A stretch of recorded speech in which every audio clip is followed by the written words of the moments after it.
A paz do Senhor a todos, uma boa noite para todos que nos assistem em mais uma aula da Escola Bíblica Dominical.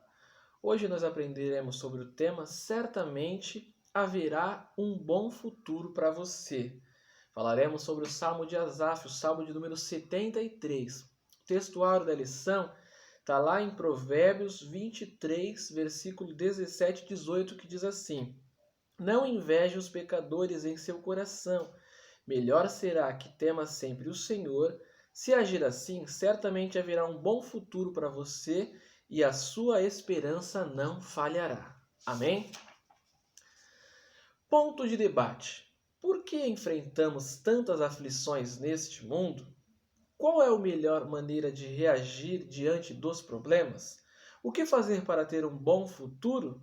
O que significa ser no temor do Senhor? São esses temas que nós abordaremos nesta lição de hoje. Amém? Papo sério. O que pode ameaçar o nosso futuro? Nós vemos que no Salmo de número 73, o salmista Asaf, ele invejou a vida do ímpio, né? No relato dele, ele fala que ele quase se desviou dos caminhos do Senhor por conta de olhar para a prosperidade do ímpio e a soberba do ímpio. O salmista, em outras palavras, disse que ele era justo, temia a Deus, e por que ele passava por dificuldades e o ímpio que escarnecia, que zombava, fazia tudo quanto era errado, estava sempre com a vida boa? Essa é uma pergunta que até os dias de hoje muitas pessoas fazem, né? Mas eu sou fiel a Deus.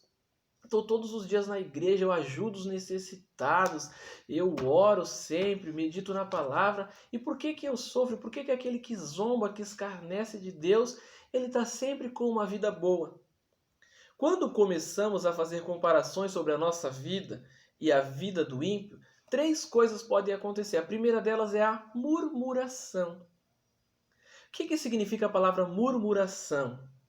Murmuração é uma queixa descabida contra o Altíssimo, fala aqui na lição, que leva o indivíduo a indagar: será que o Senhor está me vendo? Será que o Senhor se preocupa comigo? Será que Ele se importa comigo? E a murmuração, ela nos leva ao que? A incredulidade. Nós vemos que o povo de Israel, quando eles saíram ali do Egito, eles começaram a murmurar. E agora estamos aqui nesse deserto. Lá a gente tinha comida, tinha cebola, tinha pepino, tinha um sepulcro se a gente morrer. Então Moisés tirou a gente do Egito para sofrer aqui no deserto, para morrer aqui no deserto agora. Então o povo, em vez de estar agradecido por sair daquele jugo, por sair de uma vida de escravidão, não foi bem o que aconteceu. Eles, ao invés de agradecer, eles agora reclamavam, né? Poxa, agora estamos aqui, não temos uma cama para dormir, não temos, se a gente morrer, não tem nem onde a gente ser enterrado, não tem nem um sepulcro digno. Então nós vemos que eles começaram a reclamar, falaram da escassez de água, não tem alimento, e Deus sempre supria, mandava água, mandava alimento, mas eles estavam sempre insatisfeitos. Pessoas sempre insatisfeitas, né? Nunca estava satisfeito com aquilo que tinha, sempre queria mais, né? Pessoas que murmuravam. Outra coisa que pode acontecer com a gente, quando a gente começa a olhar para a vida de outros, é o desânimo. Porque Asaf, ele começou a ficar desanimado. A comparação pode ainda levar-nos ao desânimo. Foi o que aconteceu com o salmista Asaf, quando ele comparou a sua vida com a do ímpio. Ele ficou tão perplexo, né, com a visão que ele teve sobre o ímpio. Poxa, ficou triste, né? Caramba, então não adianta eu fazer nada, não adianta eu ser fiel a Deus, mesmo que eu seja fiel, eu vou passar dificuldade, eu vou sofrer, enquanto o ímpio está lá dando risada, zombando, e está com a vida próspera, tem dinheiro, tem carro do ano, a casa dele está toda completinha, do jeito que ele queria. Eu, às vezes, estou aqui desempregado, sofrendo, mas sou fiel a Deus. E por que isso acontece comigo? Aí você vai o quê? Primeiro, você vai murmurar, e depois você vai começar a desanimar. O desânimo nos impede de ver a situação como ela é de fato. Então a gente fica o quê? Cego, a gente não consegue enxergar. Pelo fato de a gente estar desanimado, a gente não vê perspectiva. Então a gente está numa situação e fala, não consegue ter uma luz para sair daquela situação, né? Para resolver aquele problema. Então a gente primeiro murmura, depois desanima. Vai ficando cabisbaixo, né? Vai começa a olhar para as dificuldades, para os problemas, a fúria do vento, fala, será que isso não vai passar? Será que eu vou permanecer nessa situação? Não tem olhos com perspectiva boa, né? Sempre olhando as coisas de uma maneira ruim. E era assim que Asaf estava. Ele fala, quanto a mim, quase que os meus pés desviaram, ele fala, né? Quase que os meus pés escorregaram. Mas aí depois ele fala, então eu entrei no santuário de Deus e vi o fim deles. 2. Tópico 2. Temor a Deus e a certeza de um bom futuro. O jovem, principalmente o adolescente, o jovem, eles ficam sempre preocupados, né? E agora? Qual vai ser o meu futuro? A maioria das pessoas tem essa preocupação, né? Em fazer uma boa faculdade, ainda mais nessa situação que nós estamos vivendo agora, nesse período de pandemia de coronavírus, a qual muitas pessoas ainda não puderam voltar ao trabalho, alguns ainda não puderam voltar às escolas, né? Porque muitas faculdades ainda estão fechadas por conta desse período de pandemia, e aí a pessoa se vê frustrada, né? Poxa, logo esse ano que eu iniciei minha faculdade, que eu tinha planos, estava trabalhando num emprego bom, pagando minha faculdade, de repente fiquei desempregado, e agora, né? Mas saiba de uma coisa, Deus ele tem um futuro bom reservado para mim e para você também. Antes de falar que a esperança do justo não será frustrada e que haverá um bom futuro para ele, Salomão fez uma importante citação, está lá no textuário que eu falei. Ó. Não inveje os pecadores em seu coração, melhor será que tema sempre o Senhor. Aí depois ele fala, se agir assim, certamente haverá um bom futuro para você e sua esperança não falhará. Então a primeira coisa que a gente tem que fazer é o quê? Não invejar os pecadores.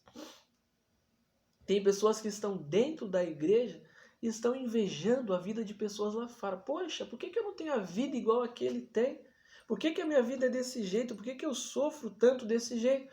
Mas a gente tem que entender que às vezes as situações que acontecem na nossa vida são para nos amadurecer, para nos moldar. E tudo tem um propósito nas coisas que acontecem. E aqui ele fala, né? Ó, o que significa temer ao Senhor e ser no temor do Senhor? É o que vai ensinar na lição aqui o justo precisa ser no temor do Senhor todo dia, está lá em Provérbios 23 e 17. Mas o que significa isso? Temer ao Senhor e ser no temor ao Senhor. Muitas pessoas confundem, né, temer ao Senhor com medo, né? Ah, eu sirvo a Deus com medo, eu temo ao Senhor.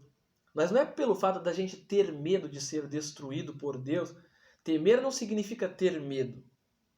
Deus não é um Deus tirano, iracundo, um Deus que se ira facilmente, né? Então, a diferença dessa palavra temer ao Senhor não significa ter medo dele, mas sim a gente ter uma nossa confiança nele. Implica em reconhecer o quê? A grandeza, a soberania de Deus e saber que ele nos criou e que acima de todas as coisas submeter-nos aos seus princípios.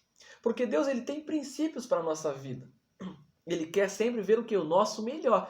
Mas para que a gente possa desfrutar do melhor, a gente precisa seguir alguns princípios. E na Bíblia, ele deixa um manual para a gente viver bem. Tanto que a Bíblia ela tem os salmos que nos ensinam a andar com Deus e provérbios que nos ensinam a andar no meio dos homens. Então Deus ele deixou esse estatuto para a gente. Deixou todos os requisitos que a gente precisa para viver bem. Se a gente seguir tudo isso que Deus tem para a nossa vida, pode ter certeza que você vai ter um futuro próspero e um futuro abençoado. Ainda que a situação pareça que esteja difícil no momento, mas pode ter certeza que lá na frente Deus tem um futuro bom e abençoado para você. O significado de ser no temor do Senhor nós vamos falar agora. Ser é mais do que ter ou estar. E a construção dessa ideia está diretamente relacionada à essência, aquilo que é intrínseco. Está falando aqui a lição, próprio. Portanto, faz parte do nosso modo de pensar, desejar e agir. Mas o que significa, na prática, ser no temor do Senhor? A lição fala que é permanecer cônscio da necessidade de odiar o mal, o orgulho e a arrogância, o mau comportamento e o falar perverso. Isso é ser no temor do Senhor. É você sempre se desviar do caminho do mal, sempre desviar dessas coisas, do orgulho, da arrogância, achar que tudo pode. Ah, eu sou o cara, eu posso, eu não preciso de ajuda. Tem muitas pessoas que são assim, que eles acham que não dependem de Deus. Quantas pessoas são assim que pensam que não dependem de Deus? Mas nós entendemos que nós somos criação de Deus e tudo é dele, tudo é para ele. Nós somos dele. E entendemos que o nosso cuidado vem do Senhor. Se hoje você tem saúde, você está de pé, você tem disposição, foi porque assim o Senhor permitiu que você estivesse. Então, você se aparta do mal, né? Isso que a Bíblia nos ensina, a fugir da aparência do mal e buscar sempre seguir os conselhos que Deus tem para que a gente tenha uma vida próspera e abençoada. Desviar-se do mal. O que significa se desviar do mal? É o que? Evitar tudo aquilo que nos afasta da presença de Deus. Quando a gente vai olhar algum conteúdo e fala, será que isso agrada a Deus? Será que isso louva a Deus? Principalmente o jovem, o adolescente, quando falamos a respeito da pornografia. É uma coisa o quê? Que desvia a gente da presença de Deus. Então, se a gente vê que aquilo vai fazer mal para a nossa vida, o que a gente tem que fazer? Se desviar daquilo. Poxa, eu não vou nem assistir esse vídeo. Se eu sei que isso não vai agradar a Deus e vai me afastar da presença dele, eu preciso me desviar dessas coisas. Se eu sei que beber vai me deixar violento muitas das vezes, então eu preciso o quê? Me afastar daquilo, me desviar daquilo que eu sei que não vai fazer benefício para a minha vida e além de tudo vai entristecer a Deus. A gente precisa o quê? Se desviar do mal. 3. Afinal, por que tanta tribulação? Por que a gente sofre tanto, né? As pessoas reclamam tanto de estar sofrendo. O Senhor muitas das vezes permite que vivenciamos necessidades extremas para o quê? Para nos levar a níveis mais altos. Quem lembra da vida de José? Quem lembra de tudo que José, aquele adolescente, passou? Nós vemos que ele tinha 17 anos quando foi jogado em um poço por inveja dos seus irmãos e aquilo ali tudo concorria para que desse errado, né? Tudo concorria que desse errado, mas José, antes de ser jogado no poço, ele teve que sonhos. Quem lembra dos sonhos de José? Ele sonhou que os molhos, os feixes de trigo ali dos seus se prostravam diante dele, 11 feixes de trigo, e o dele ficava de pé. Ele lembra que o sol, a lua e as estrelas se prostravam diante dele e ele estava de pé. Ele contava isso para os seus irmãos, seu pai, e aí os seus irmãos tinham inveja dele. Ele falava, vamos jogar ele no poço.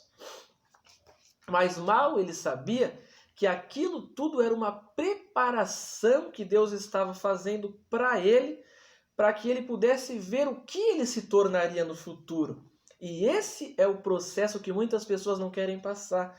Eles acham que vão chegar numa posição fácil, porque José sonhou que o sol, a lua, as estrelas se prostrariam diante dele, que os feixes ali de trigo se prostravam diante dele, mas não conseguia entender. Mas como assim, né? E os irmãos com raiva, né? Então quer dizer que a gente vai se prostrar diante de você, José? Quer dizer que você vai estar como Senhor e a gente vai ser seu servo. Então, José precisou passar por um período de amadurecimento. Do poço, ele foi para o Egito ali, né? Chegando no Egito, ele foi ali na casa de Potifar, ele ficou trabalhando, e aí nós vemos que a mulher de Potifar tentou assediar José, José fugiu da aparência do mal, como eu falei, ele se desviou da aparência do mal, por conta disso foi caluniado, dali ele foi para a cadeia, para a prisão. Então olha só, que perspectiva José tinha agora? Cadeia, estava ali como um prisioneiro, mas na cadeia ele prosperou. A Bíblia fala que ele ficou colocado ali como chefe, ali junto com dos carcereiros ali, junto com os presos, então ele já tinha uma posição de destaque. Por quê? Porque onde José colocava sua mão, prosperava. Por quê? Porque Deus era com ele. E Deus tinha um futuro de bênção para a vida de José, assim como Deus tem um futuro de bênção para a minha e para a tua vida também. Mas você precisa passar pelo processo. Muitas pessoas não querem passar pelo processo. Acham que vão chegar e tudo vai acontecer assim, da noite para o dia. Nós vemos que José passou por tudo isso. Entre o sonho e a realização, existe um longo caminho de lutas, sofrimentos, injustiça, perseguição. Será que foi fácil para José? Mas nós vemos que, ao final de tudo, ele se tornou o governador da maior potência que existia naquela época, que era o Egito. E nós vemos que, depois disso, os seus irmãos foram lá e viram. Depois José se revelou a eles e então todos lembraram e entenderam aquele sonho que José teve, né? Mas precisou passar por um processo. Mas Deus já tinha um futuro garantido para José. Amém? 3.2. O sofrimento de Jesus. Engana-se quem acha que Jesus, pelo fato de ser o Filho de Deus, ele também não sofreu. Nós vemos que Jesus, ele veio para esse mundo para cumprir o plano de salvação, a qual ele reconciliaria o homem com Deus através da sua morte. Mas antes, nós vemos que ele passou por um período difícil. A Bíblia fala em Lucas 24 e 26, é dito: convinha que o Cristo sofresse essas coisas e entrasse na sua glória. Nós vemos que antes de Jesus iniciar o seu ministério, ele já sofreu no deserto. Foi tentado pelo diabo, teve fome, teve sede, passou frio, ali ficou 40 dias e 40 noites no deserto. Mas ele venceu. Nós vemos que ele foi crucificado na cruz. Ele foi chicoteado, sofreu, padeceu por amor de mim e de você. Mas ao final de tudo, ele foi glorificado com Deus. A Bíblia fala que Deus o exaltou e lhe deu um nome que é sobre todo nome, a qual um dia todo joelho se dobrará e toda língua confessará que Jesus Cristo é o Senhor. Mas nós vemos que em toda a sua trajetória não foi fácil. Jesus realizou milagres, sim, curou muitos enfermos, fez maravilhas, mas ele sofreu no deserto, sofreu depois a perseguição dos religiosos, sofreu com as calúnias, depois foi chicoteado, foi crucificado, mas ao terceiro dia ressuscitou. E aí Paulo diz aos Filipenses, né, que Deus lhe deu um nome sobre todo nome, a qual um dia todo joelho se dobrará e toda língua confessará que Jesus Cristo é o Senhor. Amém? Conclusão. Ao longo da nossa caminhada pela vida é comum surgirem obstáculos, tribulações e problemas. A disciplina mais difícil na escola da vida chama-se adversidade. Jesus ele próprio disse, né? João 16:33. No mundo tereis aflições, mas tende bom ânimo porque eu venci o mundo. Então saiba de uma coisa, Deus ele já preparou um futuro para você, jovem e adolescente. Pode ter certeza que ele tem um futuro de bênção preparado para você. Você não pode ficar chorando, se lamentando, como Asaf ficou olhando para a prosperidade do ímpio, olhando que o ímpio prosperava e ele não, e ele estava sofrendo, mas ele disse que no final de tudo ele viu a diferença. Ele entrou no santuário de Deus e viu o fim do justo e o fim do ímpio. Então ele se alegrou, porque ele sabia que Deus tinha um futuro abençoado para ele, assim como Deus também tem um futuro abençoado para você. Talvez a situação não esteja da maneira como você queria que ela estivesse. Talvez você queria estar cursando a sua faculdade, estar num bom emprego, estar com o seu carro, com a sua casa própria, ter um bom casamento. Muitas pessoas sonham com isso. Fala, será que isso nunca vai acontecer? Pode ter certeza, querido. Deus, ele já tem um futuro próspero e abençoado para você. Então você precisa aprender essas três coisas aqui, ó. Essas duas coisas que nós falamos. Não murmurar, não desanimar. São duas armas que a gente precisa ter. Não murmurar e não desanimar. E aprender a passar pelo processo. Saber que em todas as coisas o Senhor está com você. Aprender a se desviar do mal. Tudo isso vai fazer com que você tenha um futuro próspero e abençoado. Amém? Deus abençoe a sua vida. Fique esperto e até a próxima. Se você ainda não é inscrito no nosso canal, se inscreva e faça parte desse nosso canal, a qual sempre trazemos temas a respeito da Escola Bíblica Dominical, aulas dos adolescentes aqui, a qual nesse trimestre nós estamos aprendendo sobre princípios para uma vida vitoriosa. Amém? Deus abençoe a tua vida. Até a próxima.